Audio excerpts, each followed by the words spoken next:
Ooh,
I have a good idea. Sorry. Baba, good day. Oh, you brought it?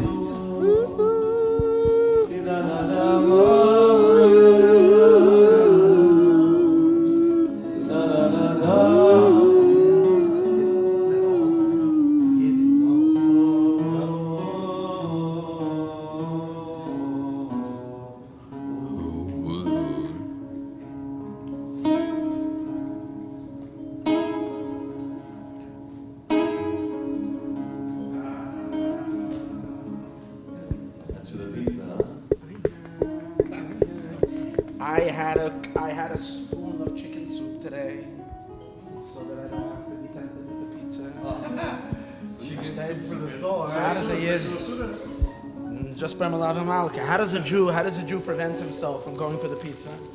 You take a spoon of chicken soup, then you're done for 6 hours. It would be with Malach. That's called You see. as Metzuga Munden Neuven fällt man nicht unten. If you're tied above, you don't fall below. I didn't have Fleischik with the solidarity. I'm with you. No, half the pizza. No, seriously. I just try not to eat after 6 in the No, evening. it's okay. I had such a big shalashidis. I don't have. Okay, L'chaim, Yidden. I just wanted you not feel lonely This is like my everybody else is l'chaim. scarfing down. You'll know that. I found a special usage for something. L'chaim.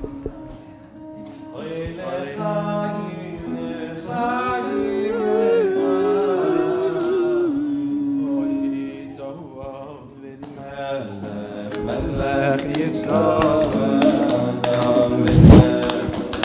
Melech Yisrael, David Melech Yisrael, Melech Yisrael, David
L'chaim Yidin, L'chaim.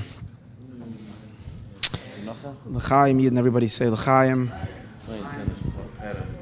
Tonight at this very special Malava Malka, which is soon going to start, the official Malava Malka, when we have 3 Jews that wash, when the washing material comes.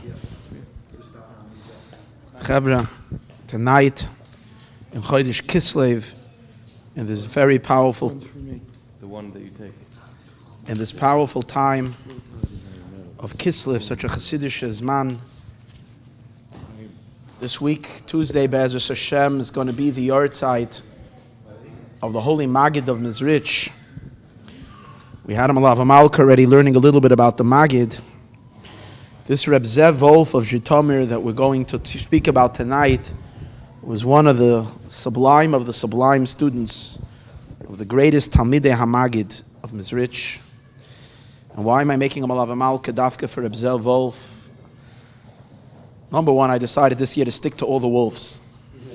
So last one was Reb Wolf of Kitzis, and this time is Reb Zev Wolf of Zhitomir. But I think this tzaddik wanted to have a Malava Malka in Man Yisrael for him.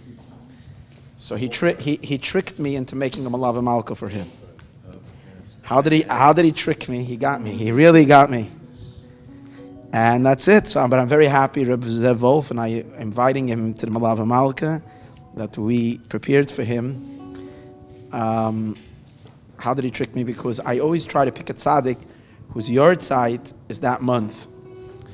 So there's a Jew, his name is Zev Shaltiel, also a Zev, I think. Or Manny Shaltiel, no, Manny Shaltiel. He sends me every week, I don't know how I got onto his list, but he sends me every week an email with all the yahrzeits of that week.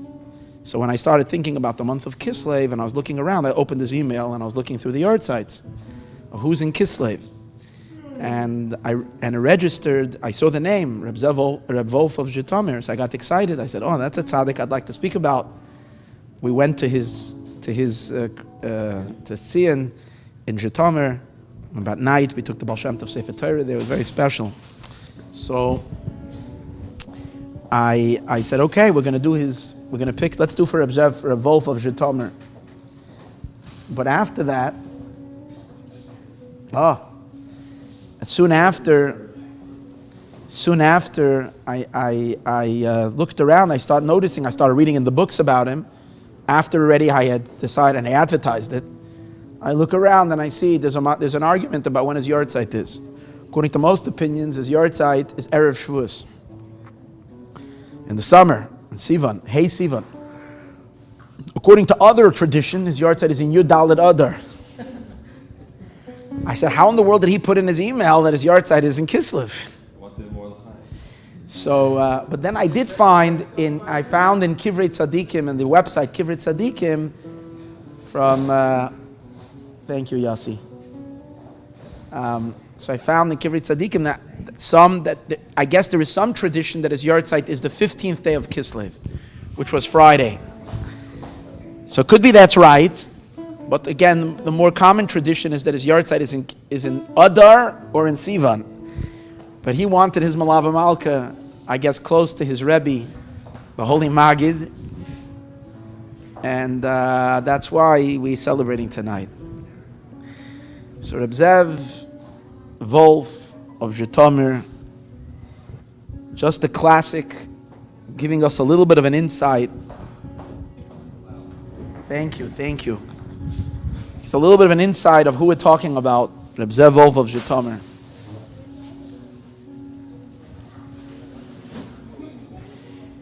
Reb Moshe Tzvi, Reb David Tzvi of Chortkiv, the son of the Holy Ruzhiner, the great and saintly Chortkiver Rebbe, writes as follows. In the name of Reb Zev Wolf of Zhitomir, he says that when we, the students of the Holy Maggid, he says, a Rebbe reveals himself to you in accordance to how you prepare. He says, we, the Talmidei HaMaggid, the students of the Maggid, we didn't even have to hear Torah from the Maggid. When we left, as soon as we came into the Tchum Shabbos, which is the 2,000 cubits around Mezrich, where the Maggid was, we already answered all of our questions. As soon as we came within the radius, we picked up the Wi-Fi, we got all of our answers that we needed, all the godly light that we needed. Getvach Daniela, thanks for the pizza. If it didn't occur to us as soon as we hit, if it didn't happen the moment we went into the Tchum Shabbos, when we came to the courtyard of the Maggid, then it hit us really strong. If it didn't happen in the courtyard of the Maggid, when we put our hands on the door to enter into the Maggid's room, bang, everything for sure was answered. We didn't have to speak to him. How much more so the moment we looked at his holy countenance and we looked at his holy face, there were no questions, nothing to ask anymore. So much so that there were times that they decided they don't need anything more. They don't have to stay by the Maggid and hear his Torah. They just have to go there, look at him, and they can leave. That was their approach. So one time, that's exactly what they did. They came for a quick visit, in and out. They told the horse, the guy, the balagala, the guy who was bringing the wagon, they told him that he shouldn't even undo the horses because it's a quick stop. It's like a stop at a gas station. It was like a small little stop. We're coming right out. We're just going to see him, and we're heading right out. So don't even undo the wagon. Be ready for the way back. When they came into the Maggid, the holy Maggid told he delayed them. He held them back. He told them a story, but it wasn't a long story, not one like my stories. It was 24 words in the story. After they heard the Maggid tell them a story of 24 words, it was Reb Zev Wolf of Zhitomir with a friend of his. They left, and they told the wagon driver, we have what to think about, and it'll be easier if we walk. Chaim, you go ahead, you drive, you leave, not ahead, you go slow, and we're going to walk, and we're going to be on the side of the wagon. And that's what they did. So Reb Zev Wolf, and it doesn't say who the other Talmud of the Maggid is, they're walking together, and this is like mid-morning, they start walking. And they're walking, and they're deeply, deeply invested in trying to understand the deep secrets and the story that the Maggid told them with 24 words. They were so lost in these holy words of their teacher, trying to probe the infinite depth of what their Rebbe said, they didn't realize that a lot of time went by. They were suddenly startled when the wagon driver gives them like a push, and he says, "What's with you guys? Mincha and Ma'ariv you already missed. Do you want to miss Shachris?" In other words, they were already 18 hours. They didn't realize it was mid-morning. They were so famoichet in the words of the Maggid that they missed the afternoon. They walked the entire night, not having any idea that time was passing. It was already the next morning, and he said to them, "What's with you?" And they chaptzich. In one of the places that the story is brought down, it says that they were holding in the sixth word of what the Maggid told them. The Maggid told them a story of 24 words, but this is the oimek of the minds. From all the Talmidei HaMaggid, Reb Zev Wolf was one of the biggest Baal Moichin. Reb Zev Wolf never showed any hispailos. It means he didn't show any external excitement. Never. Amongst the Maggid we know there were those that were a lot of Bali Regesh. They were like, wow, fire. Reb Wolf never showed any his place in the Maggid's, in the shul next to the Maggid, was right next to Reb Aaron of Karlin. And Reb Aaron Karlin was a ball of fire. When Reb Aaron of Karlin davened, the floor beneath him was shaking and trembling.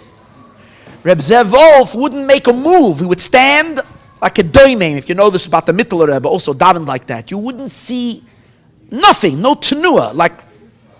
So Reb Zev says that one time in his life he showed his spilus. What was his spilus?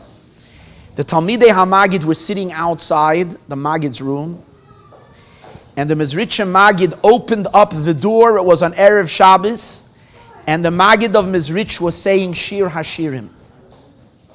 And as he was saying Shir Hashirim, the Talmidim of the Magid got to glance on the holy radiant face, on the countenance, on the face of the holy Magid. So this is what happened. Reb Shmelke and Reb Pinchas, Baal Hafla, the giants of Torah, together with Reb Melech and Reb Zusha, ran for their lives. Literally ran out of the room. Reb Levi Yitzchak of Berditchev fell down on the floor, and he was literally holding by Klois HaNefesh. He was ready to almost for his soul to expire. Reb Zev Volf couldn't contain himself, and he clapped a few times.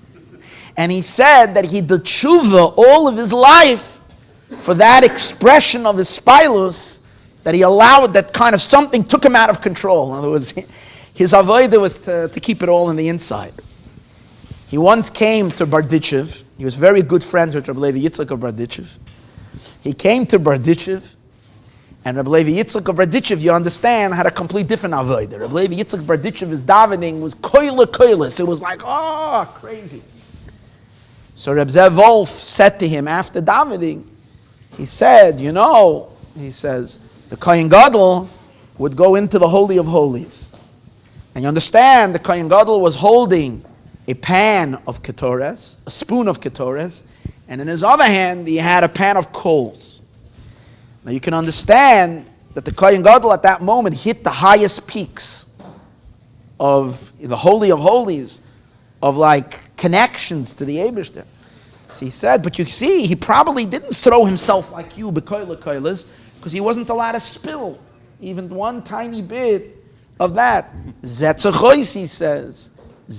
You see that we, even without koilis, without all that, kemen oichet kumen, he uses the word, I forgot what he said. I have it over here. He used the words, you can also come, wasn't Farn Eibishten, he used a particular language. Anyways, Reb Zev Wolf, from the very, very big Malim, Moichin Rechavim, it's interesting, in Chassidus Chabad, very little is brought from Talmidei Baal Shem Tov in their Svarim. Sefer Oyer HaMeir, which is the Sefer Reb Zev Wolf, is quoted many, many times.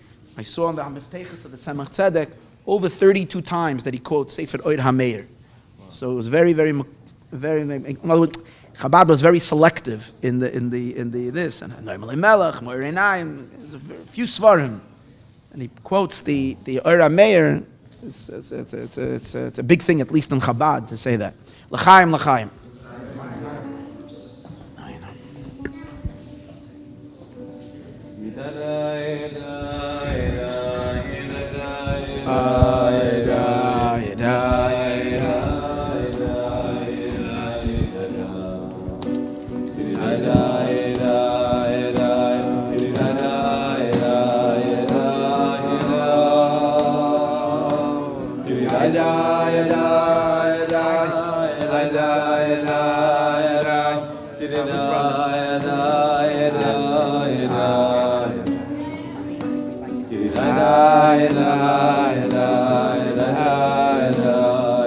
Yossi L'chaim, Rabbi Beidelman.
Not much is yet known about Reb Zev or Reb Elvel. Not much is yet known about his younger age, about his younger days. But one story he himself says about, we don't know how he was Niskarev to Chassidus. There's no records on that. Those days, at that time, everybody was a Zugekumener. Everybody was a newcomer to Chassidus, because Chassidus was new. So there was no it's the first generation, second generation. So he says that when they came in his youth, he said, when we came to close to Chassidus, to the Magid, he said, we made a shutfus. We made a group together, Chabura. It was a partnership. And he says, in a partnership, everybody has to invest. Everybody has to invest. So what did everybody invest? Everybody invested into the partnership their quality that they were special in. So if someone had a very big yichus, someone was a yachsin, he came from a very, very great lineage, he would have to put his lineage as investment. Anybody who was a lamdin, he was a big scholar, had to invest his lamdanishkeit into the business. If someone was, a big Yiras Shamayim and so on and something like that, and that was his, fame or what he was known for, he had to put it in. He says, and any time, he says, that anybody took any bit of credit, even the slightest bit, kind of for something that made them special. So he said, we said to them, okay, so you pulled out of the partnership because you took back your investment, which you put in. So ois partner. So this was this is what it brings Rav Pinchas of Sefer Imri Pinchas, from Rav Pinchas of Koretz. It brings, this was their deal. In other words, there were no yachsanim there. Everybody was absolutely equal. There was no sense of any bit of anybody having any bit. And you're talking about people that were really, really had what to show for themselves. But everybody was just. This was the early carvings of the Chassidish Rabbeim. In any case, Reb Wolf, the Maggid, one time was taking a nap on Erev Shabbos. No, it wasn't necessary Erev Shabbos. The Maggid was taking a nap. And the Maggid sent a messenger to the students of the Maggid that they should stop reviewing his Torah. They should stop chazering because they're not letting him sleep. While they were reviewing his Torah, they were disturbing him. So the students of the Maggid all became quiet and they didn't review. They didn't want to disturb their Rebbe. A little while later, the Maggid sent another shliach to tell them to stop it because they're disturbing his sleep. So they were looking at each other like a little wonder, like what's going on? They're all quiet. No one is saying anything. So they kind of showed the shliach. They said, we're quiet. No one is saying. Fine. A little while later, the Maggid sends a third time. This time, the Maggid told him, go check what Rav Elvel is doing. Go check what Rav Wolf is doing. Now, meanwhile, Rav Wolf wasn't even part of the discussion. He was laying in bed.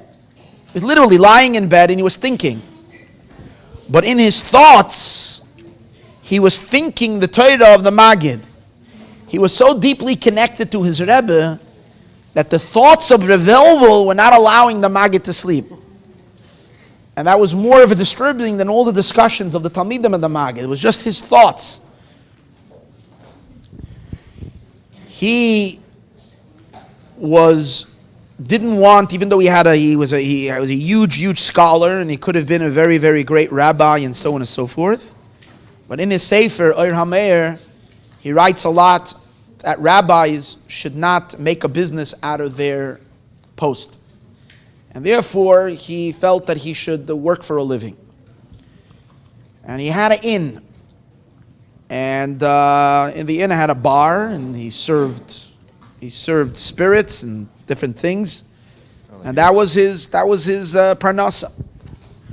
Reb Pinchas of Koretz once came by that he called it in those days a kretschma, once came by that inn.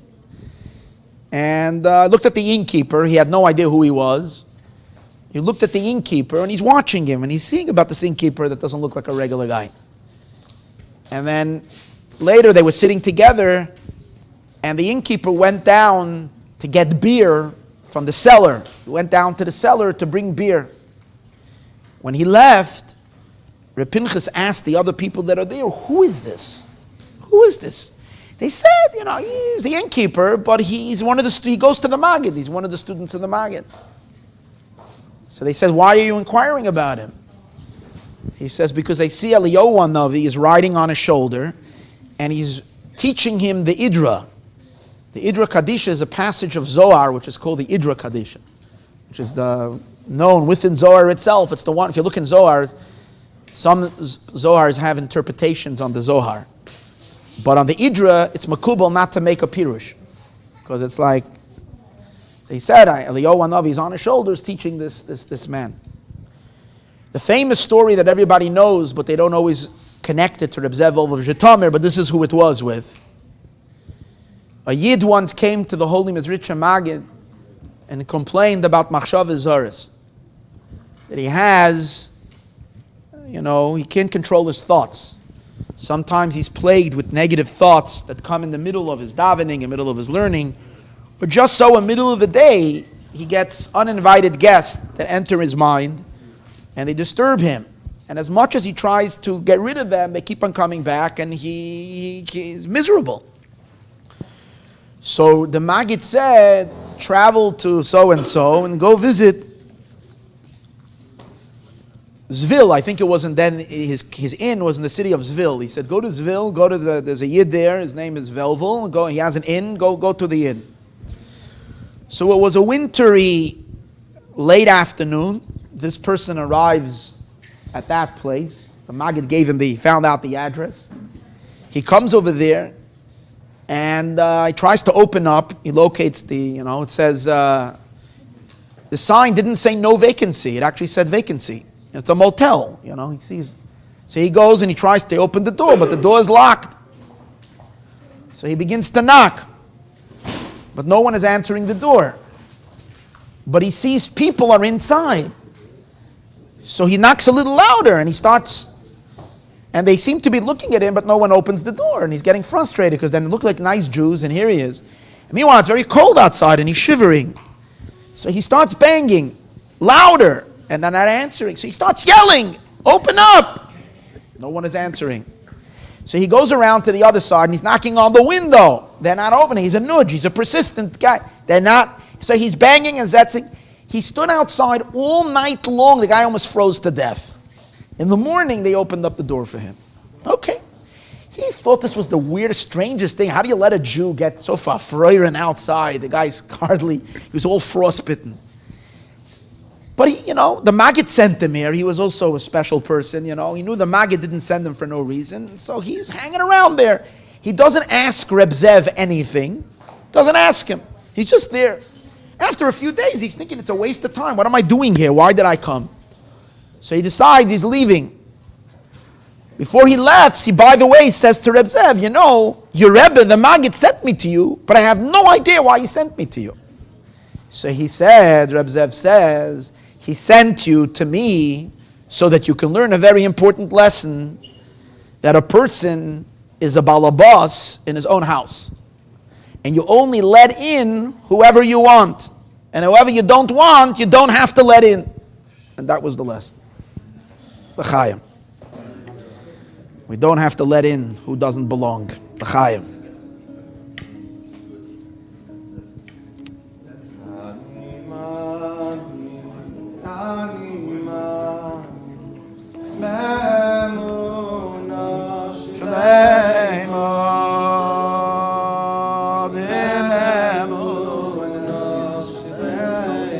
Sure. Chaim. What's your name? Always pleasure playing with you. I love you, Yitzhak. Moshe what? Aaron. Moshe Aaron. L'chaim. Chaim. L'chaim l'bracha. Amen. A little more. A little top the glass. Amen. B'yemuna shalema. B'yemuna shalema. Oy beviyas HaMashiach. Beviyas HaMashiach. B'yavani sheyismameya in kol zeh chakeno. B'yavani sheyismameya in kol zeh chakeno.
Chaim Michi.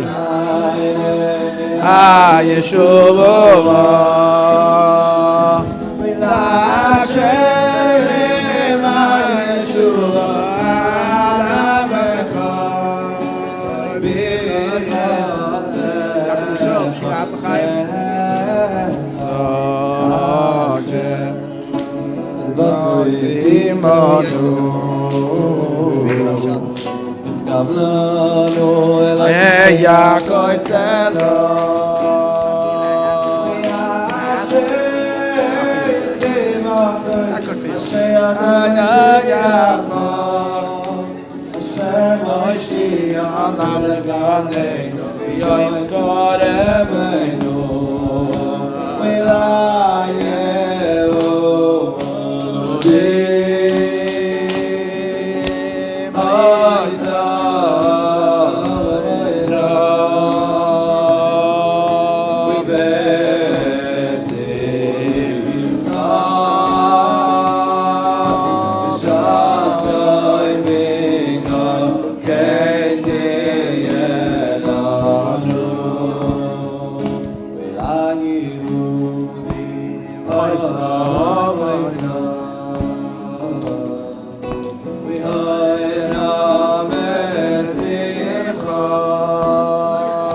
Everybody should be blessed with. Everyone should be blessed with all the blessings and all the great lights of Chodesh Kislev and the powerful lights of Mashiach that are already fully manifesting in the world. Should bring everybody brachas ad belidai and everything that we need and everything that we want. There shouldn't be even one tiny bit of darkness left, even in. Shouldn't be one little crumb, nothing, zero left in the world. Every heart of every Jewish heart should be filled with powerful joy and godly light. And the merit of this great tzaddik, Reb Zev Wolf ben Yehudis, I think his mother's name was. He writes in his sefer about the holy Maggid, that the Maggid said to them, he said, when the Maggid once said, let me teach you how to say Torah. He said to his students, let me teach you how to say Torah. The Maggid said, if you hear yourself talking, then don't talk. He says, when a teacher says Torah, it's supposed to be in a manner where Olam Hadibur, the world of speech, which represents the Shekhinah and so forth, is channeled through your mouth. In other words, the idea of Shekhinah medaberes metoich kroinoi. The Shekhinah speaks from the mouth of the Rebbe who's saying Torah. And therefore he says, the moment, the middle of Torah, that you hear yourself talking, you're not Shekhinah medaberes metoich kroinoi, then you stop. That's what the Maggid said. And Reb Wolf of Zhitomir explains that's the pasuk that says, Sifsei koyen, the lips of the kohen yishmeru das, guard das, knowledge. The deeper meaning, he says, sifsei kohen, the lips, kohen is the tzaddik. Yishmeru, they wait, they don't talk, the lips don't move. Yishmeru comes from the word waiting, like this week's parsha, Parshas Vayeshev, v'aviv shamar es adavar, his father waited. Yishmeru, they wait until they have the das. Das means they wait for a connection. Das is connection. They wait for the connection. And only after they have the connection, then they speak. And that's why he describes how the tzaddik, when he speaks Torah, can speak differently to every person who's in the room. Since he's channeling divine speech, and from Hashem he can speak, Achas Elikim Shtaim Zu Shamati, Hashem can speak different things. So in the words of the tzaddik, to those who need to hear one thing, they hear one thing, and to those that need to hear something else, they hear a whole different thing. The real tzaddik can speak to everybody in the same words, and everybody thinks he's talking to him directly. And with this he explains, the Gemara says that there was once a man who was married to two wives. One was an old wife and one was a younger one, an older woman and a younger woman. So each one of them were picking at their husband's beard. The older woman was picking out all the black hair. So she should be nice and gray looking. The younger woman was picking out all the white hair. So the Gemara says, Nimtza kerach mikan, he was kerach from here, he was bald from here. The kerach mikan, and bald from the other side, completely bald. The meaning, he says, is there are the young people, he says, that need to hear the black hair. In other words, they need to hear a little bit of harsher words. They need a little bit of a stronger dosage, a little bit of the Musar side of speech. He says there are those, the older, meaning more mature people, who are ready to hear the deeper secrets of the Torah and the sublime teachings, which is full of chesed, full of love, and therefore everybody gets what they need to get. We mentioned earlier, and that's why interesting, talk about speaking and everybody getting what they need to get. The Maggid was once sitting at the table with his students, and Reb Zev Wolf was sitting at the end of the table. And the Maggid started speaking the praise of Reb Velvel, of Reb Wolf, of Zhitomir. He started speaking praise about him. Suddenly Reb Zev wasn't hearing what the Maggid was saying. And because he was so deeply attached to the Rebbe and he wanted to hear every word, so he started he wanted to push himself a little up closer. So he asked the person that was sitting there if he can switch seats because he doesn't hear. So the person allowed him. And then he still couldn't hear. So he asked the fellow if he can move. And he kept on getting closer and closer. Tuli was sitting right next to the Maggid, and the Maggid was talking about the praise of the student. And the people watching looked at him like a little off, because it looked like he was so excited to hear his own praises, because they were all hearing. And then the Maggid said, look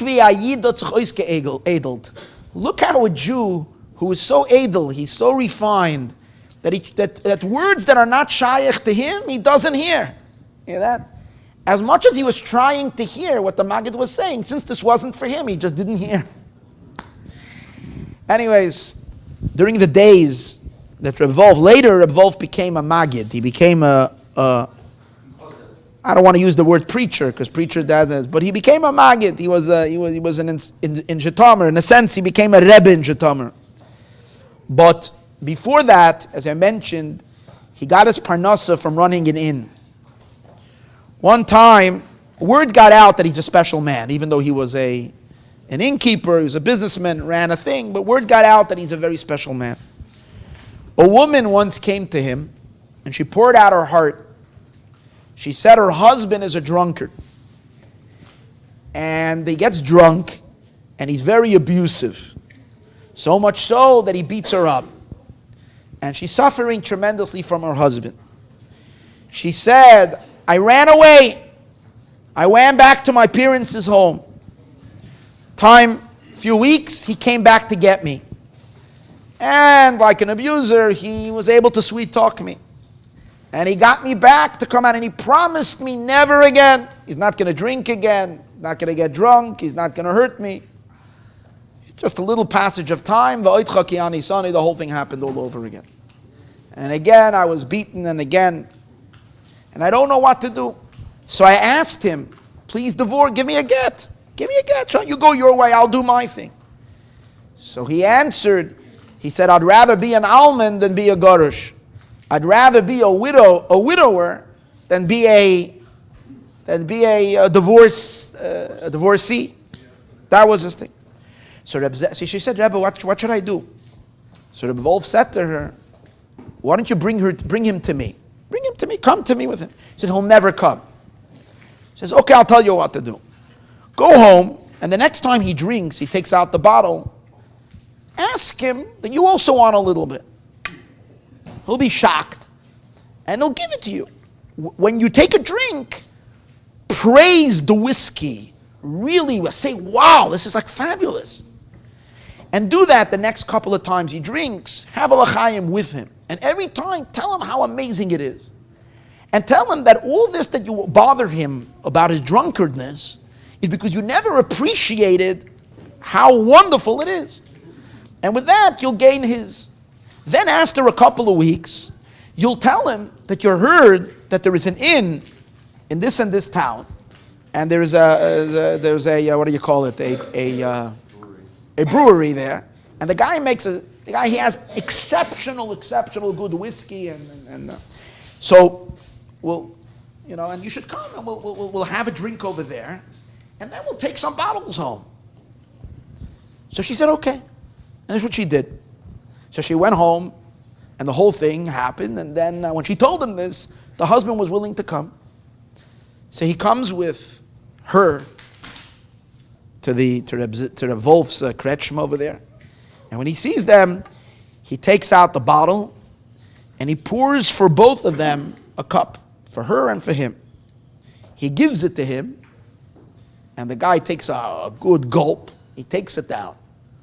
And he says, this is really good. Reb Wolf turns to the woman, hands her the cup, but he says like this. He says, what's the lashon over there? Im satis tachas ishech. If you were disloyal to your husband, you'll be clean. And if not, the whole thing that you say by the Soita, he made such a statement. He said, as soon as he said those words, the man suddenly clutched his heart, and he started screaming, it's burning, it's burning, it's burning. And he said, it's making a hole in my heart, it's burning through me, I don't know what to do. So the Reb Zev said, better she should be an almana than you should be an alman. Right?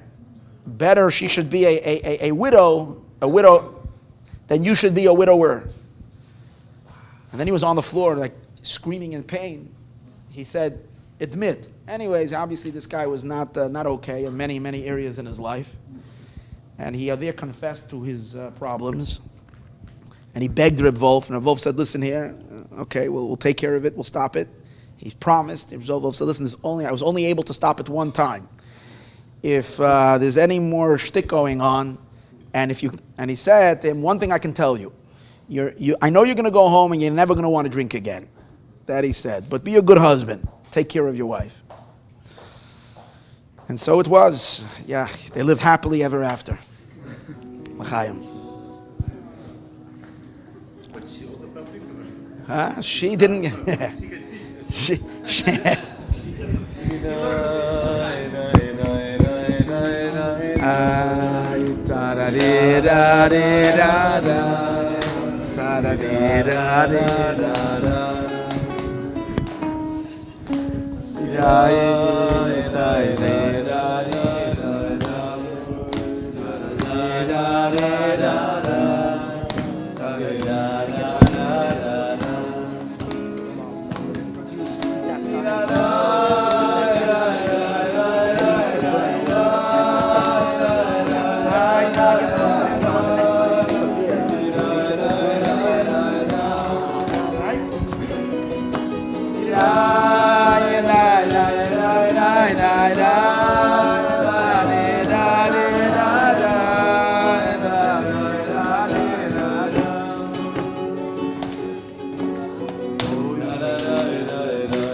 Yossi.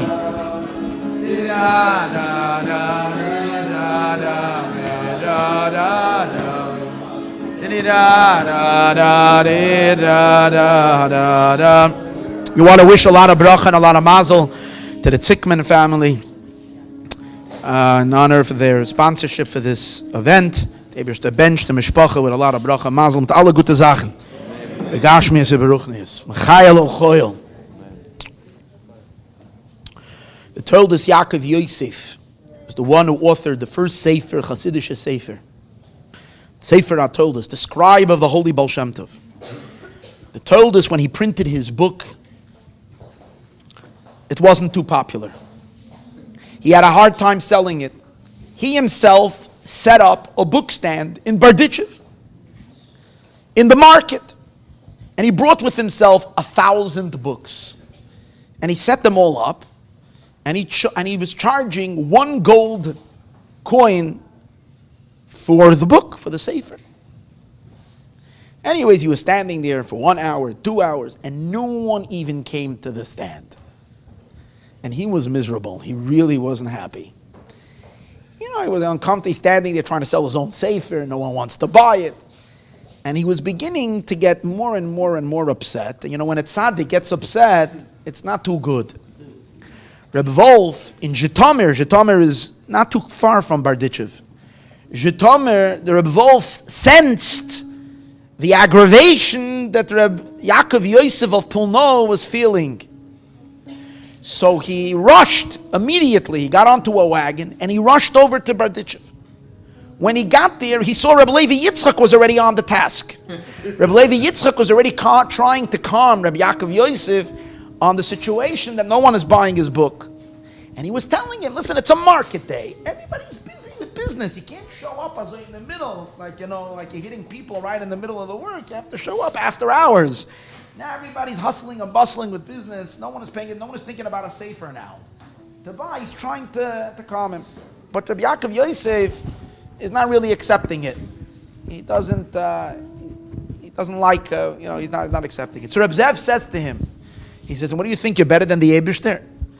God too came with his Torah and no one wanted to buy it. He went everywhere. Everybody rejected him. And it was those words that Reb Zev said to the Toldos that calmed him down. Reb Levi Yitzchak or Berditchev and Reb Zev decided to help the situation. Each one bought 100 svarim.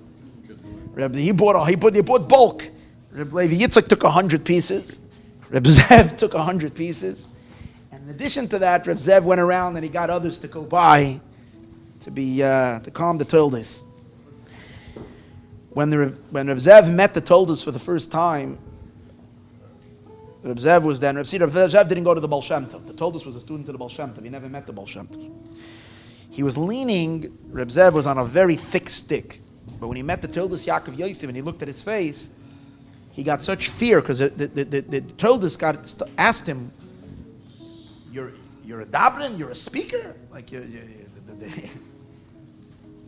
what's this with your talks? What's this with your talks? You're giving talks. You're a darshan. You don't just talk. You saw how Reb Zev described how the Maggid spoke. You don't just talk. So Reb Zev said to him, It says in the pasuk, "B'midbar hazeh yitamu v'sham yamusu." In this midbar, in this desert, yitamu, they will be ended. It says by the people of the Meraglim, v'sham yamusu, and there they will die. So Reb Zev said to the Toldos, he says, "B'midbar hazeh," which means in speech, "B'medaber hazeh," in the world of speech, yitamu, a person could become complete. V'sham yamusu, or a person can die in that speech. You can kill your soul in your speech, or yitamu, you can reach tmimus. Later, the Toldos, when he left, said, "Oh, megreden." This man, he's allowed to speak. Reb Zev had 7 children, 7 sons. It's interesting. His oldest son, he called Yisrael Doiv Ber. Seems to be after the Yisrael, after the Baal Shem Tov, and Doiv Ber after the Magid. His youngest 2 sons, one was called Yechiel Mechel, and the other one was Pinchas. And probably that's because he was deeply connected also to these 2 tzaddikim, Reb Pinchas of Koritz and Reb Michal Zlotchever. These are the great, great masters of Chassidus. During the wedding of his second son, Reb Menachem Mendel, there was a big, because it was a major storm, and it was raining buckets, and they couldn't go out to the chuppah. Reb Zev sent out a shliach outside that he should go outside and say these words: "The Talmidim of the Magid are waiting to be able to come out to the chuppah."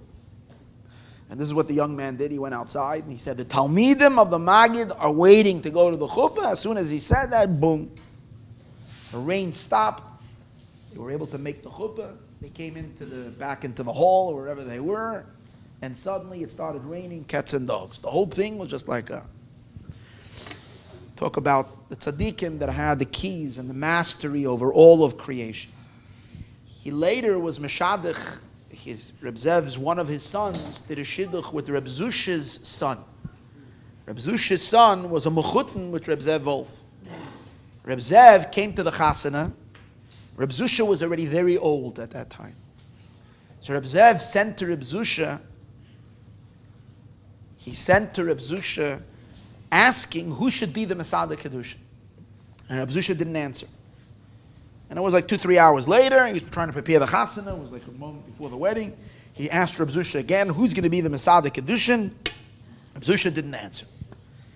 So Reb Zev said it was really time to go to the chuppah. Reb Zev said, let's go to the chuppah, and by the chuppah, maybe hopefully we'll figure it out. Who's going to be Masada Kedushin? And at that time, Reb Yehuda Leib, the one who gives the Askama on Tanya, the Baal Oyer Hagonis, Reb Yehuda Leib HaKoyin, the other one who gives the second, Reb Zusha and Reb Yehuda Leib both lived in Anapoli, and both of them, the Alter Rebbe asked both of them to give Haskama and Tanya, the only 2 Haskamas on the Tanya. Reb Yehuda Leib HaKoyin arrived, Reb Zusha said, he's the Masada Kedushin. And he didn't even take off his coat. As he came, immediately they went to the chuppah, and he did the Siddur Kedushin. At that chasana, the minig was by the great tzaddikim, they danced mitzvatans. You know, the mitzvatans that they dance with the kala. So, you know, with a gartel, you can look at the YouTubes and you can see all the great rebbes doing the mitzvatans by the gartel. So Reb Yehuda Leib HaKoyin danced with the kala, with the gartel, and he started dancing mitzvatans. And he got so fadveked in the dance that the kala got very tired. He was dancing and dancing and dancing, and she was already, you know, she was dancing after her own wedding, and now she's already at the end of the wedding. So she left the gartel, and he continued dancing. And meanwhile, they had to continue, but no one was stopping him. He just was dancing and dancing and dancing. So the people, meanwhile, it was getting late, so people started leaving. The whole place kind of emptied out, and they couldn't stop him. As much as they tried to get him out of it. It's a strange story. But it says that he died that night, Rabbi Yehuda Leib, in the dance with the kala. She wasn't there. He was doing a mitzvah dance. And this was the chasana of the Oyer HaMeir, where Rabbi Yehuda Leib HaKoyin kind of had his last experience on earth. Interesting story that I saw today in the Akdama for Sefer Oyer HaMeir. Anyways, talking about tzaddikim running the world, so Reb Zusha once came to Reb Zev's student. His name was Reb Meir of Krashev, I forgot the name of the town. Anyways, he came to his town, and it was the end of Chodesh Shvat. And the snows, it's Ukrainian winter, the snows started melting. And it started becoming literally flooding all over and very muddy. And the roads became impassable to travel in that. So Reb Zusha went out, and Reb Zusha saw that he can't go, and he really wanted to leave. So he said a pasuk, which we say in davening every day, Mashlich karchoi chafitim. The Eibishter sends his coldness, his freeze, kafitim. What is the lashon over there? Kesheleg. What else does it say over there? Before that, it said Mashta before. What does it say about Sheleg? Sheleg Katzomer. What's the lashon? Yeah, but what's the beginning of something? He said the pasuk over there about snow, and suddenly the weather dropped 30 degrees, and it became really, really cold, and everything refroze again. And Reb Zusha was happy because when it was frozen, they were able to go. It was only in the snow melt that he had a problem. So in the frost, Reb Zusha went back home. Meanwhile, this is Chodesh Shvat. Meanwhile, Adar passes, and Nisan passes, and it's already Chodesh Iyar, and it's freezing outside. There's nothing, it's not letting up. The winter is not letting up. And people are beginning to wonder what's happening. So Reb Wolf did some research about what's going on, and he heard from, he says, why didn't anybody tell me that Reb Zusha wants to leave? If you would have told me, I would have sent him a good wagon and a good coach to take him home, so he doesn't mess with the weather. He's a tzaddik, and by him it says tzaddik goyzer HaKadosh Baruch Hu Mekayim. A tzaddik decrees and the Eibishter fulfills. Being that he asked for winter, until he's not going to stop it, it's going to be winter. So he sent a shliach to go to Reb Zusha and to please ask Reb Zusha, tell him that, okay, you need it to be cold, but it's already, we need the 4 seasons. So they came to Reb Zusha, and Reb Zusha says, Yishlach Devaroi v'yamsei, Yashav Rucha Yizlumayim. Reb Zusha continued the pasuk, where it says that Hashem sends His words, v'yamsei, and it all melts. And suddenly, spring came in. We had a late spring, but spring came in, and summer came, and everything was good. L'chaim. L'chaim.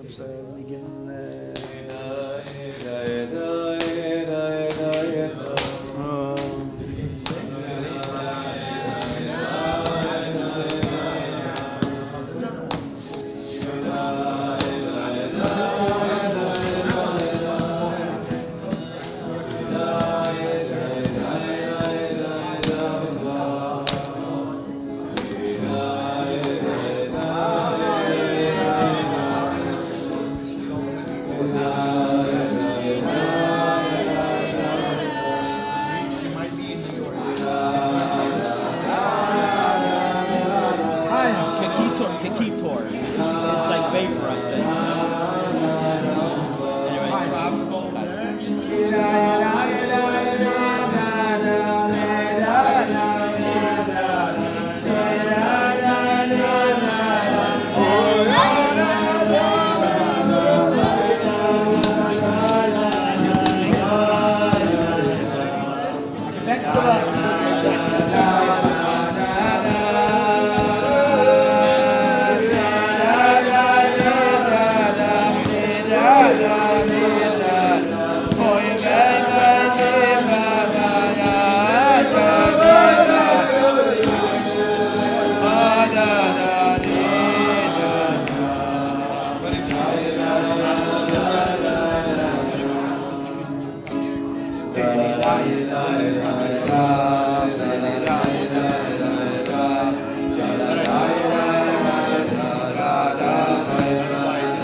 Shalom Aleichem.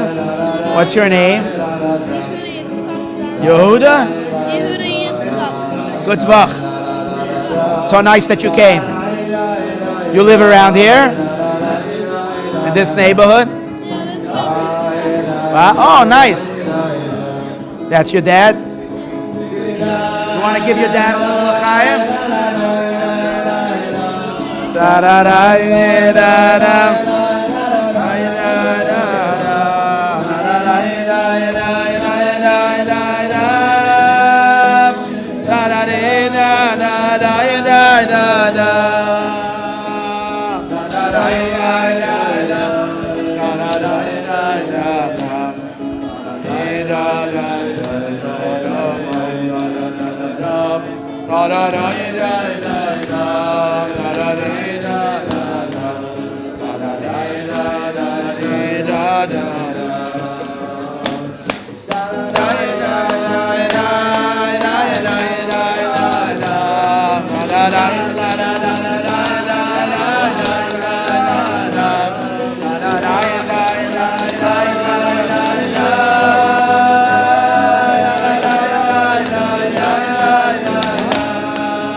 Light the candles over here.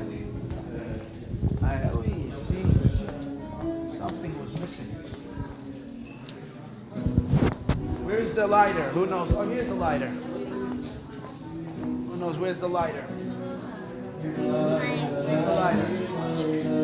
Good ball. My idea about Bob, Shavua Tov. What's your name? Noah. You didn't have a l'chaim with me yet. I did it, not yet. Okay, l'chaim.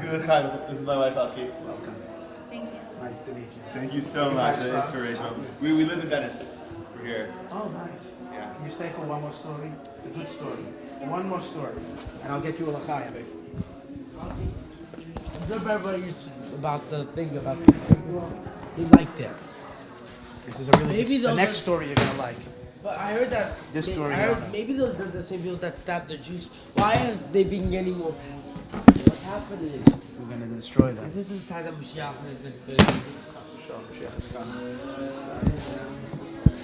Ovadia. You know where the lighter is?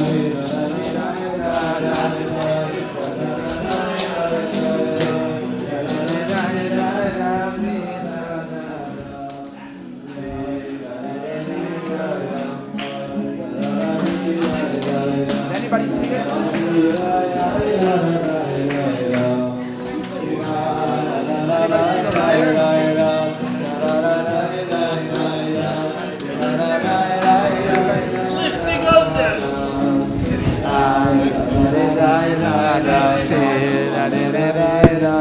You can sit here, for sure.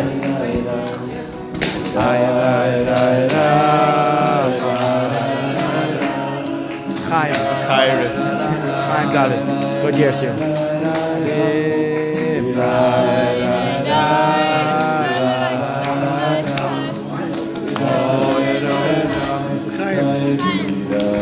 A big l'chaim to Moshe Storch for this special Nagunim. Hashem should just give him all the brachas and mazel mit alle gute Sachen. Mazel. Mit allem Guten. L'chaim, everyone. So this week, tomorrow night, Sunday night, is the yahrzeit of the great and saintly grandson of the holy Baal Shem Tov, Reb Baruchel. Reb Baruchel of Mezhebush, buried right next to the Baal Shem Tov. A very, very, very great, holy tzaddik. So the great Reb Baruch made his way to the city of Zhitomir once. The people of Zhitomir invited Reb Baruch. This is already after Reb Zev of Zhitomir passed away. Reb Baruch was invited to come visit Zhitomir. And he came.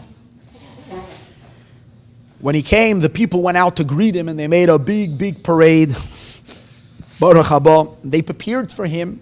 Reb Baruch was like a really renowned tzaddik. So they prepared for Reb Baruch a very special place to stay, and the home of a great scholar and a very wealthy man.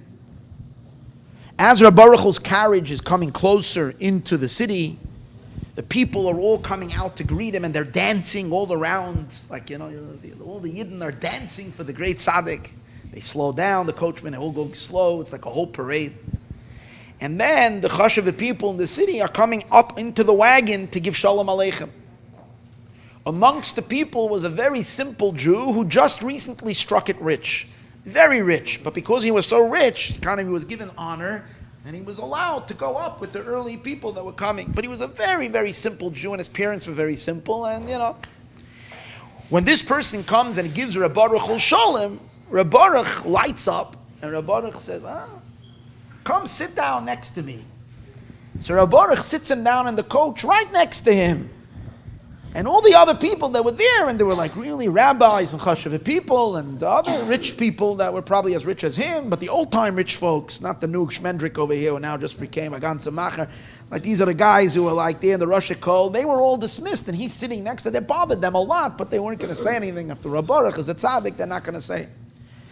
Anyways, as they're riding together, Reb Baruch turns to this Yid, and Reb Baruch says to him, so, what do you think about me staying at your house, at your place? He says, Rebbe, would be my greatest honor. I'll give you. He had he had himself a nice mansion. I mean, this is a couple of years after he's wealthy already. He says, Rebbe, I'll give you for you everything. So Reb Baruch said, let's go. So suddenly they changed the plans. They're going to him, and the people were fuming. They were so upset. He's going to this guy. He's a simple Jew. Paskarnish for the Rebbe to go to him. I mean, he's an ignorant person, and he's not such a mahader b'mitzvahs. The whole situation with him is like, they really didn't like it, and they were really upset. But the Rebbe's going, fine. No, Reb Baruch was there for a couple of days, and he was seeing people there. As much as the people didn't like it, they came to terms with it. Rebbes sometimes are strange. They do strange things. Not everybody understands them. Anyways, one time that this host comes into Reb to him, says, how are things by you? He tells him everything about his family, this and that. He says, and what's with the children? He says, anybody into shidduchim? So he says, yeah, my daughter is of marriageable age. So Reb Baruch said, yeah? She said, yeah. She said, what do you think? Maybe you do a shidduch with me. My son will marry you. I'm sure you'll give me a nice big dowry for my son. The guy couldn't believe what's coming out of Reb Baruch's mouth. Reb Baruch, the great tzaddik, is doing a shidduch with him. I mean, he was like, till a few years ago, he was a nobody. Without his money, he knows he's totally a nobody. And Reb Baruch is now inviting him, and he's saying he's going to be. So he says, Rebbe, Reb Baruch, he's not a man of making jokes. He's saying that. So he says, Rebbe, no matter whatever you want, I'm in. So Reb Baruch stretches his hand and says, Mazel Tov, it's a shidduch. Wow, word gets out of town that Reb Baruch, the grandson of the holy Baal Shem Tov, the greatest tzaddikim, is meshadach himself with this simple person, simple guy, he's marrying at this. The whole the mechutanim didn't match at all. The whole thing was such a shanda. The Hasidim of Reb Baruch were embarrassed, deeply embarrassed. The people in the city were all. What came up, the murmur started coming up that this guy who's doing a shidduch, not only is he a simple person, but a couple of years ago, like 20 years earlier, there were rumors about him that he did some, he was with a non-Jewish woman. So they don't know, like, the people, and it was a whole thing that was done because they caught him, so they sent him out in the middle of it. They used to do these shame parades, where if anybody was caught with something, so they would have him walk through, and everybody would throw. This time they had him actually tied to the I don't know if it was a prostitute or whatever. They had him, and the people would throw eggs and shout and yell and make fun and all kinds of things. And this guy, they did it to him. 20 years ago. That was 20 years earlier. And now Reb Baruch is doing a shidduch with the guy there. So the Chassidim didn't know what to do. They decided, they went to one of the great, who was actually someone with great humor, and they went to him. I forgot his name. He was the jester at the house of Reb Baruch. I forgot his name. Herschel something. Yeah, I think maybe it was Herschel Astropola. They said to him, go to the go to the. No. That's the Reb Shimshon proposed much earlier, but he was one of the Chassidim of Reb Baruch. So they sent him in. So he says to the Rebbe, he says, you know what's interesting? He says, V'hu Rachum did a shidduch with Al Chet. He says the Rebbe is called V'hu Rachum because the Rebbe is the master of mercy, and this guy is Al Chet. Al Chet is what we say, you know. So he says it's interesting to see how V'hu Rachum did a shidduch with Al Chet. So Reb Baruch said, Azoi? Like so? Tell me. So he says, Rebbe, this stuff is going on. There's a lot of rumors about this guy. I don't know. So he says, okay, you know, we didn't complete this thing, but it's very strange. He says, I don't know. As soon as I met him, I had this very big urge within me that I should do a shidduch with him. And I don't believe that in heaven they would deceive me. And therefore I felt immediately that this is the guy I have to do a shidduch with. My son has to marry his daughter. I felt it very strongly, and I don't believe that we would deceive me. He says, okay, we'll see what's going to happen. So now he's ready to leave Zhitomar to go back. And he says, let's go visit the old Rebbitzin of Reb Zev Wolf of Zhitomar. We'll go visit the wife. It was his second wife. He married twice. It must have been the second wife. The Rebbitzin of Reb Zev Wolf. So they went to her house. And when she sees Reb Baruch, she stands up to be makabel upon him, and she says, Rebbe, she says, now I know that you are one of the tzaddikim of the generation. He says, you're one of the great tzaddikim. He says, why? He says, I'll tell you why. 20 years ago, my husband and I stood at this window. And we were looking out the window, and there was a parade on the one that you did a shidduch with. They were parading him through the streets, and everybody was shaming him and throwing things at him and yelling at him and saying, sinner what you are, and so on and so forth. My husband stood by the window looking at this person, and he said, they're shaming an innocent person. I wish, he says, that after 120, I will be as innocent in front of the Beis Din Shel Maila, like this person is innocent from what they're accusing him from. And he says, because of the busha that he's been given, undeserved, he's going to merit that one of the great tzaddikim of the generation are going to be meshadach with him. So now I know that you are a true tzaddik, if my husband said that. Good. Reb Baruch was very relieved when he heard that story, and he went back, was happy about the chasana. Later, he came back to Zhitomar for the wedding. And this Gevir made a big, big feast, like a rich wedding. And Reb Baruch came in, and Reb Baruch sat down, oiven on, at the head table. And this person was busy bringing in the guest, and then he comes in and he sits down next to Reb Baruch. Now with Reb Baruch, you never knew what was going to happen. He was a little bit like Beryl Weiss in that sense, if you know what I'm talking about. Reb Baruch turns around to says, chutzpan what you are! Who are you to sit next to me? He says to Gezen, you sit down next to me. What do you think you are? He gave him such a pasuk. Woo! The guy, they got bad, they didn't know what to do, and it became a whole tumult. And Reb Baruch picked himself up and went out. And the whole wedding suddenly turned. I don't know what's going to happen. We're calling the shidduch off. The whole place was on wheels. And no one knew what's happening. Instead, it was a very scary time. I think it was really, the whole simcha was disturbed. And then Reb Baruch, like a half an hour later, comes back out. We're going to the chuppah, and he goes over to his mechut, and he says, I'm so sorry. He says, let me tell you. He says, I have a minhag, I don't go to the chuppah, to the chasana, until I don't see my grandparents with me. My fathers, my zaydas, the holy Baal Shem Tov. And we're sitting over here, and they're not coming. No one is here. And I inquired, and they said, look, mechutanim. It's simple, finding it, but this is not, So I knew I needed to do something. So by giving you a little bit of a shake-up, and it gave you a little bit of a tshuva, that was mezachech you. It brought a little bit of a zichuch, a little bit of a refinement to this fellow. He says, and now, my nizedis are here, and we can go to the chuppah. Conclusion of the story. L'chaim, l'chaim.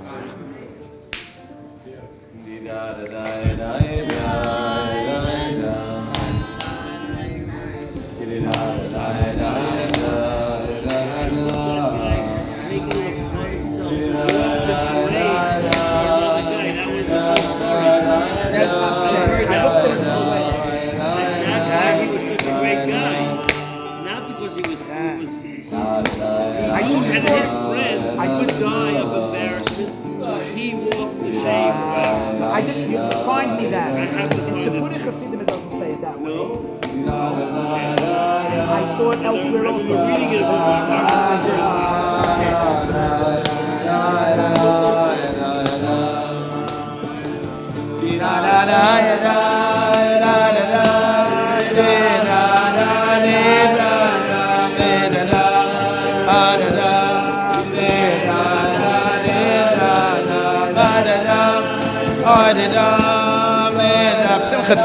Simcha, thank you for the pizza. Thanks for the pizza pie. Much bracha.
Bayan. I'm going to ask for another 2 pies.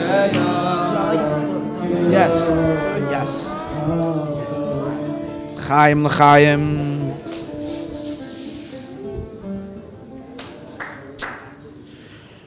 In his inn, when he would serve people, he was always very, very vigilant to make sure that the people are making a bracha. So one time happened that a Yid came in, and the Jew, the Yid, he gave him, he poured him a drink, and the guy grabbed it, and I forgot to say the bracha, and he was ready to put it in his mouth, and Reb Wolf stopped him. And Reb Wolf started talking to him, and he told Reb Wolf, he had an honor of him, he saw he's a special person. He said, but quickly, tell me quick. He didn't have, so he said as follows. He said to him, you know what the vodka is made out of? He said the vodka, is made out of, what do they make vodka? From wheat, from barley, grains, and different things. Yeah. So he says, you should know, he says, there is, what does it take? He says, really, he says, there's sparks of holiness that are even in there's life, and sparks of holiness even in the inanimate soil. And that holiness and those holy sparks are waiting to be elevated. And if they're lucky, they pray, and if they're lucky, they make it into the wheat or into the grain. Then when they come and they cut the grain, some of the wheat stalks and some of the grain stalks fall to the side. So only the lucky ones manage to get in to be actually bundled up and become part of the grain heap. So the sparks that are within the thing are davening and pleading and say, "Oy, Eibishter, can I only be from the grains that get cut and end up in that grain heap?" Finally, when the grains and the things are turned into whatever, the whole process, I don't know exactly what the process is. And again, there's a process of elimination. Everything this gets eliminated, gets less and less. Finally, they make it into a bottle of vodka. They're so excited. And they're praying that some Jew is going to get that bottle. And then they're waiting. And it says, and that bottle ends up in front of the Yid. And they're waiting that the Yid is going to say that bracha b'kavana, and that's the joy of and they've been praying and this whole procedure to get to this moment. And he says, you know what? It's possible that spark can even be your father. That's what he says to this Jew. He said, it's possible that spark can even be your father. And this Yid is standing there, and suddenly he says, Gewalt, it's my father's yahrzeit today. And it hit him like a bolt of lightning, and he fainted. And revived him. Yeah, we're a little too fast when we do things. We're a little more mindful. L'chaim.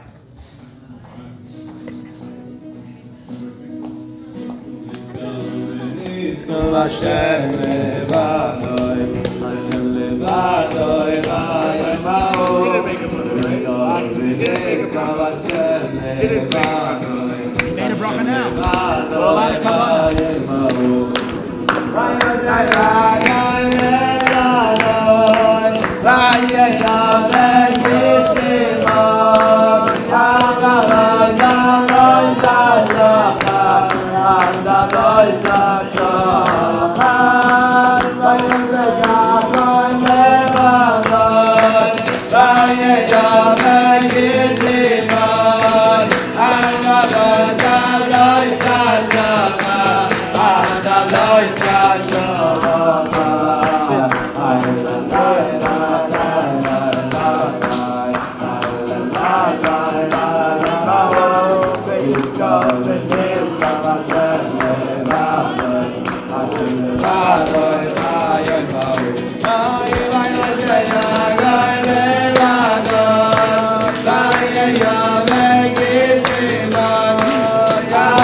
Chaim. So for Rachel made her dies this week, no? No. Oh. Wash. So there is Guys, there's more. I think there's more pizza coming. Yeah, I'm leaving now. Oh, you're leaving? Okay. You'll come back next time. Okay? Good. Make sure your daddy brings you next time. So, being that this year is 5780, and we spoke so much that it's the power of the number 8, that's why we eat pizza, because pizza is sliced in 8 slices. And that's the reason why we only did Teishnas pizza, that's right. We're rolling out the pizza. L'chaim Yidden. The Sefer Or HaMeir, which is his book, is a very, very, very special Sefer. Ramotelo of Chernobyl said as follows, that according to the Sefer Or HaMeir, no Jew has fulfilled his obligations to the Eibishter. It's a very demanding book. He said, according to the book Or HaMeir, no Jew has ever fulfilled his obligation to the Eibishter. And Ramotelo of Chernobyl. And according to the Sefer Kedushas Levi from the Berditchever, the Eibishter didn't fulfill his obligation to any Jew. Two Hasidic Svarim. One demanding of the Yid, one demanding of the Kala, and the other one demanding of the Chassan. And each one of them has not done what he needs to do for the other. Naftali of Ropshit said, it's such a pella, he says. It's such a wonder, he says. The author of this book, of the book of the Or HaMeir, didn't know me. I never saw him. And yet every page I look in, he's embarrassing me. He's magana oisi. He shames me. Rabbi Socha Doiv of Bel said as follows. He says, from the Torah that was bestowed upon the author of this book, the Or HaMeir, only an eighth, a shminis, an eighth of that which was bestowed upon him came to the book. Did he say? No. Only an eighth did he say Torah, was only an eighth. From the eighth that he spoke, only an eighth of that, talk about number 8, only an eighth of that the people heard. From what they heard, only an eighth of that was written down by his student. There was a student, Rebbe Eliezer, who wrote down the Sefer. From that which he wrote, only an eighth of that, I made a mistake. Only an eighth of what he said was understood. That's what he said. Only an eighth was understood. From what was understood, he said only an eighth is what he wrote down. From what he wrote down, only an eighth was printed. From what was printed, 7/8 got lost. And only an eighth is what we have. And from what we have, only an eighth is what we understand. That was his thing about Sefer Or HaMeir. Very special. That's Hanukkah. Hanukkah is number 8. Oh, now I'll just say something really special. Before he passed away, before he is passing, his student Reb Schneier of Fastiv came to see him and was literally on his deathbed. And he asked him, Schneier, das bist du? This is you? And he said, yes. So he says, let me tell you. Days are coming, he says, before Mashiach comes, days are coming. He says it's going to be so difficult to be a Jew. He says it's going to be so difficult, so hard. He says even people like me and you are going to have to go aside. You have to go aside and make a deep cheshbon hanefesh if we really, truly, truly believe that the Eibishter is really boss of everything.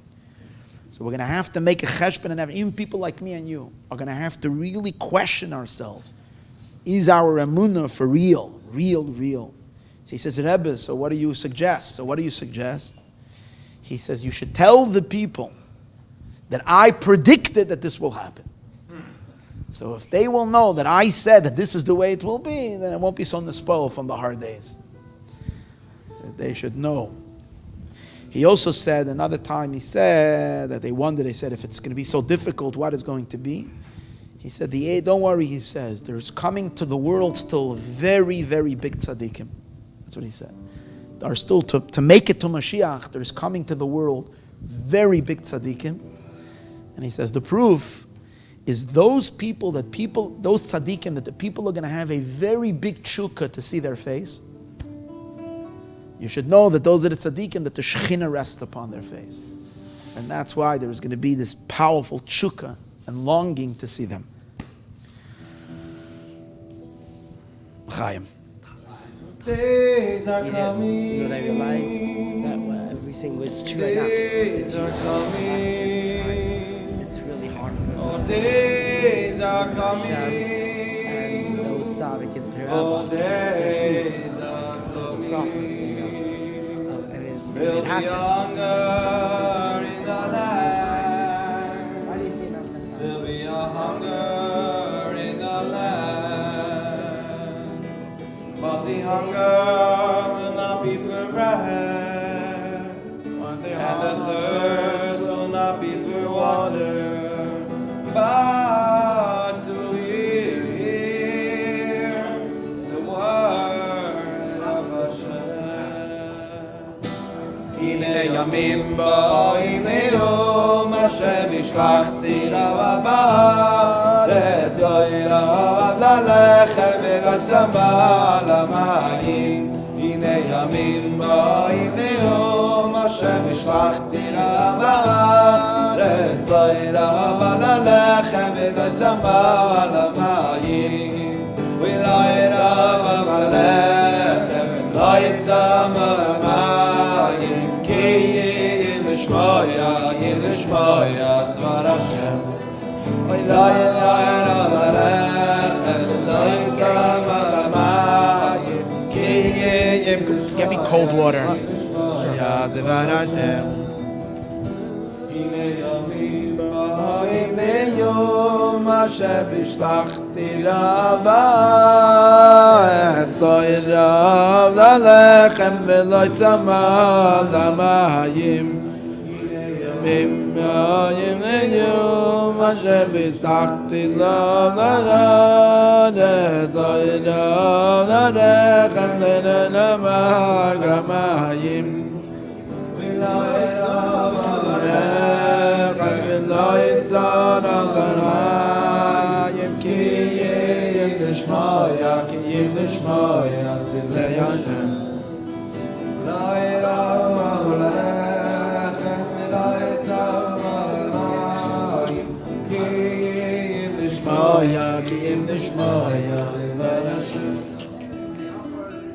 Chaim.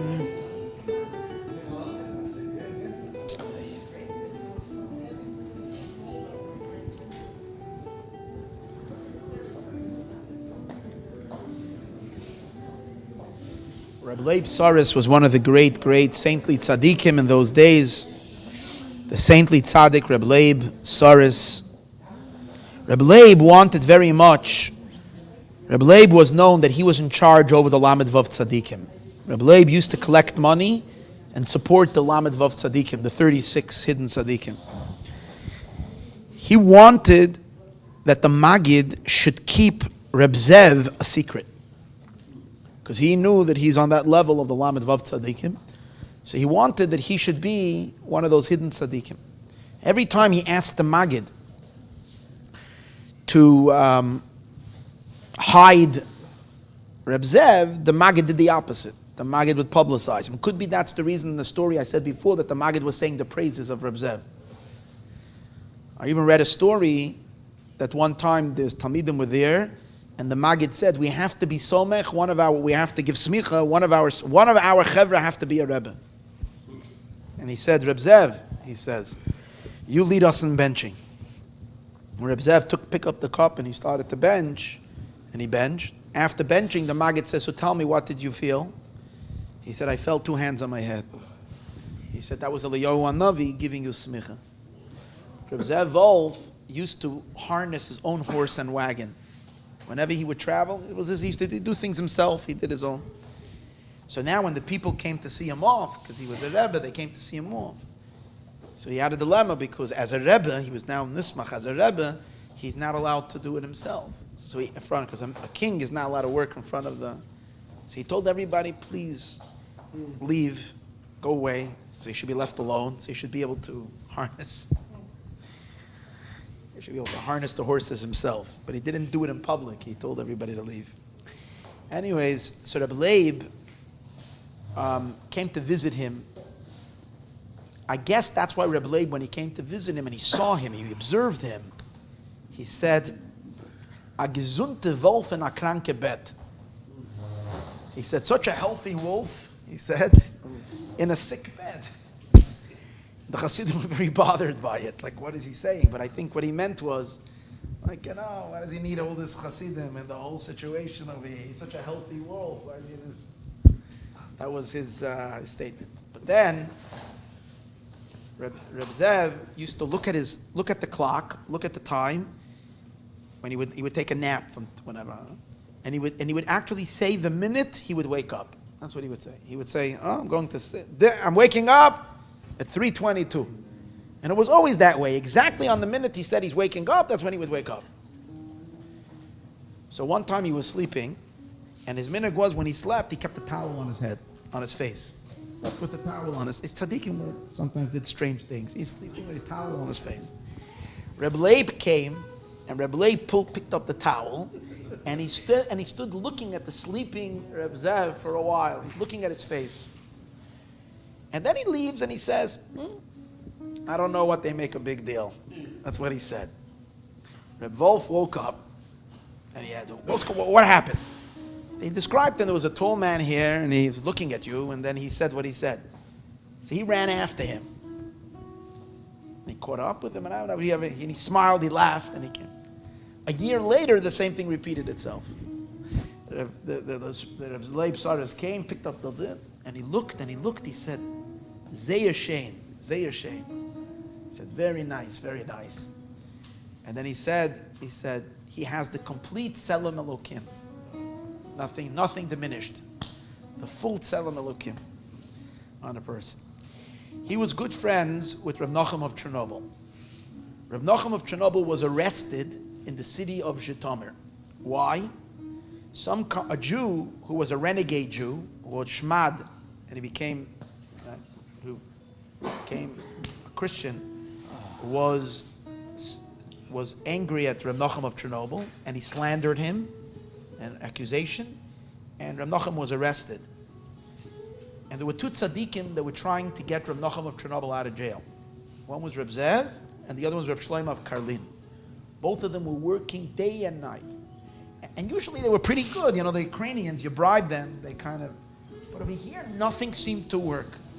Every single ishtadlus that they did to get Reb Nachum out of jail didn't work. On the contrary, his incarceration started getting worse and worse and worse. They kept him in worse and worse conditions. And they were really beside themselves. And what they were managed to get was they should let Reb Nachum out from time to time. They let him go, like on bail. But the bail, what was the bail?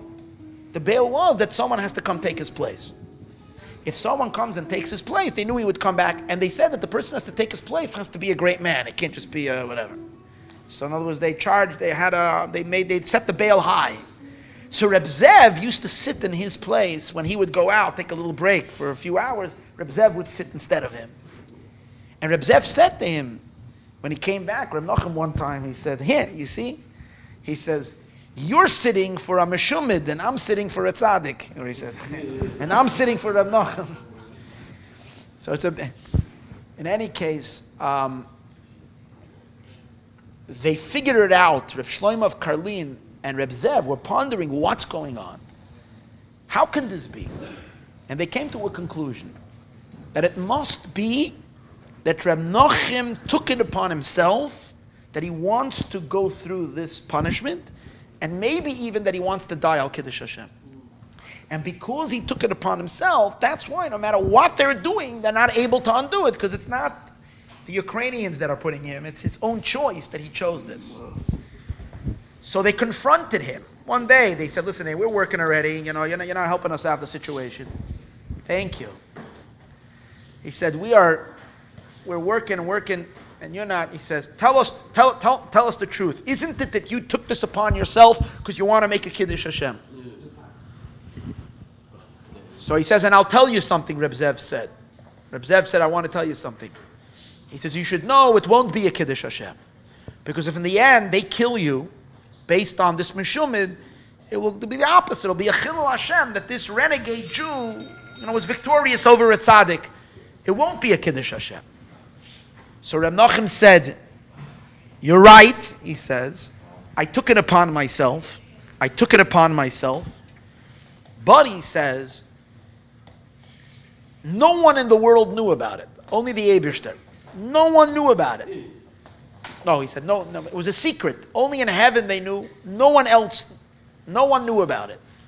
And now that I see that it was revealed to you, is a sign that that's not interesting. So he went and he changed it, and then he was freed. Reb Shlomo of Karlin said, at that moment, Reb Shlomo said, again, it was Reb Zev and Reb Shlomo of Karlin. Reb Shlomo of Karlin said, when Reb Nachum did it, it was exposed and others knows. But when Shlomo ben Yuta is going to do it, only the Eibishter himself is going to know. Shlomo ben Yuta is Reb Shlomo of Karlin, and he taka was killed by a Kazakh. A Kazakh shot through the window of his shul while he was saying Keser, and Reb Shlomo of Karlin was sick for was mortally wounded, passed away a few days later. The big tzaddikim said about Reb Shlomo of Karlin that he was Mashiach ben Yosef, who was going to be killed. He said about him, he had that element of him. He was killed by a Kazakh who was shooting into shuls, like we had, sadly, this week. So may the tzaddikim, I noticed when I'm reading about Reb Zev of Zhitomir, I see that his nature was a nature. I mean, his style was more gevuradik. He was more of a you see it in his control. He was more of a Yitzchak tzaddik than of an Avram tzaddik. And being that last night there was a vandalism in the Netzach Shul, horrible vandalism. So since we have Reb Zev over here, those who need to be taken care of, he should take care of those who did whatever they did, and those that are planning chas v'sholem or anything it is, that he should already be mevatel and put them in their proper place where they need to be. Let that happen. Yeah, horrible.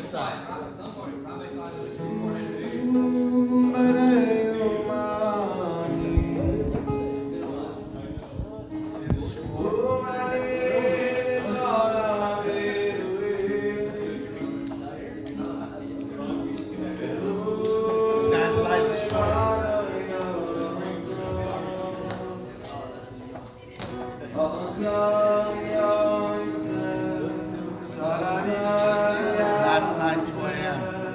That's us.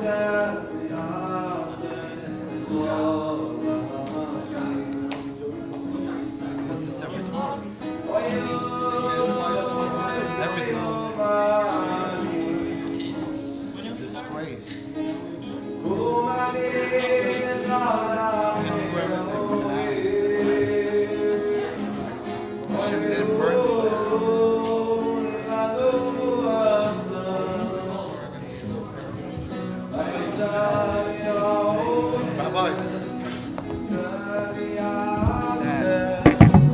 See the pictures? Sefer Torah. How did they get that? He broke in 2 a.m. But didn't the Sefer Torahs, aren't they in a safe? He broke into there, took it all out. So it must have been an inside job. Who knows how to... A Jew would do something? Not a Jew. This wasn't a Jew. No, a Jew would never do It's something. not a Jew. It cannot be. No, I'm saying. Saying a gentleman, I'm saying who had access. Don't they have a safe? Every Jew keeps a Yeah. safe. 2 a.m. You can't break into a safe. Look at the safe. No one is breaking it. Breaks the lock. You break in. Go look at the safe. No one is breaking the safe. Well, not all of them have safes though.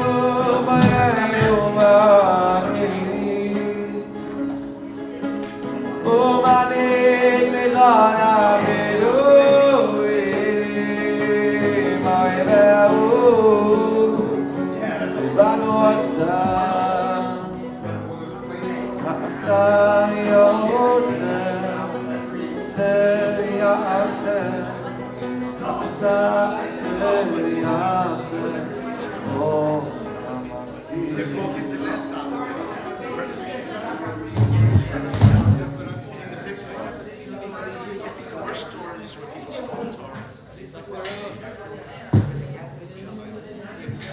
we're lucky they didn't burn the Sefer Torah, they burned the building.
I did something, I did today in the afternoon. I went to the city street. I took up the Ur on there. I read the whole Torah in an hour and a half. Yeah, and I didn't have much on him until Friday.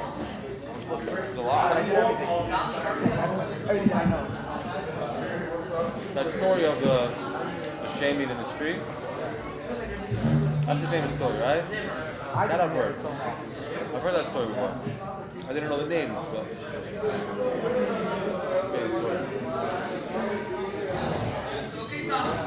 Life is so different today. This is good, no? What do you think of this movie? Yeah. It gives me the to seeing even My aunt's telling me to eat more pizza. Don't eat till you're sick. Maybe one more piece. What's the name? Rabbi.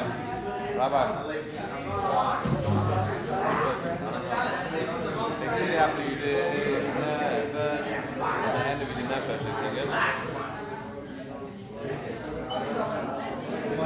The first time I came to the city, I asked him to play music. Whenever I had I can't think the name of the video. The only ones I know can actually.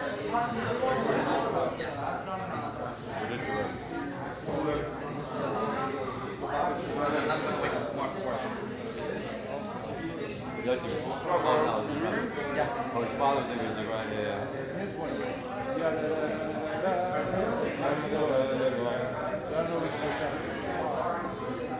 Probably do it. The only other one I know, like me, is Rebbe.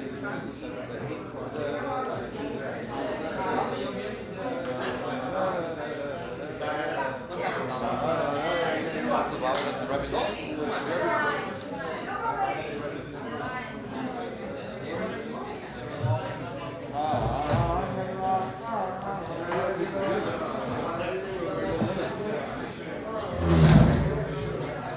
Nobody died, no blood spilled. Nobody died yet.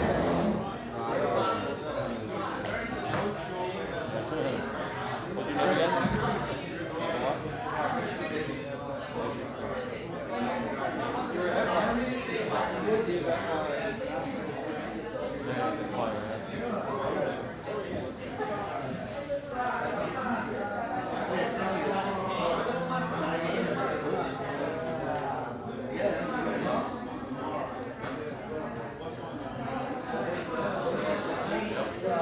What's your wife this time? Oh, really?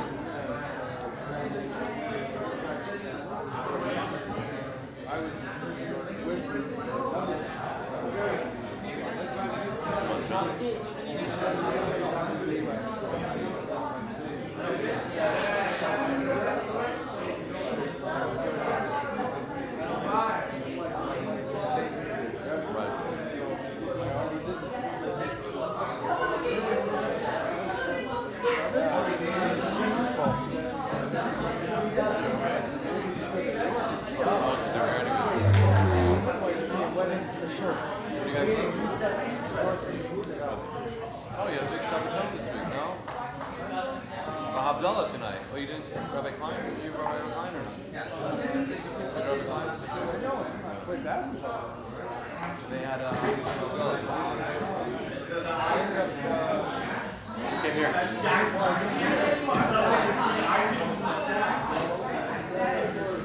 Is there something you never seen, you never seen again? That's gangster. Yeah.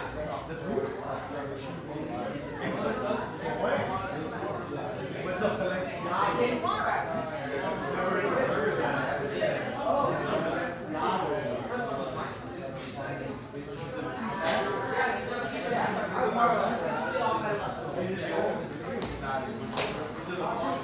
Now we have to bring the love.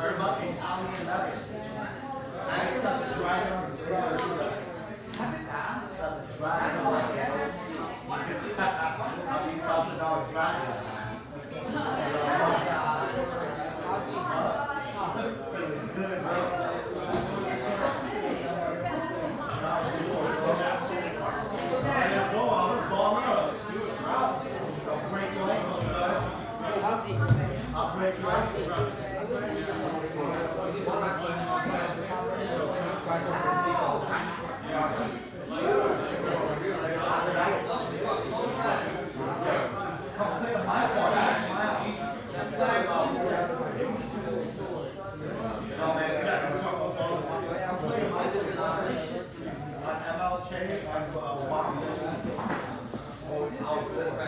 So grimy that it gets all rusty. Because I fall in love.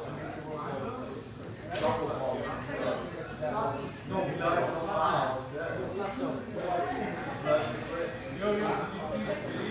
No, it's really difficult. So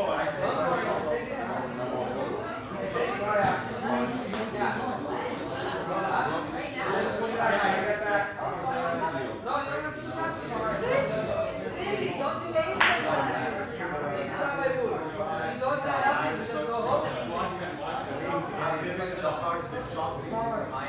I'm a lot of balls to you.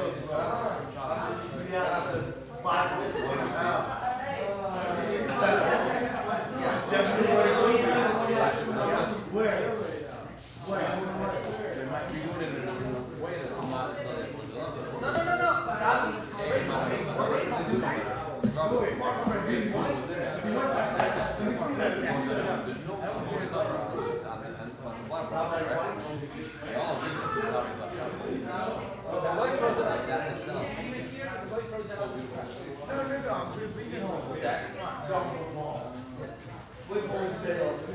Stop.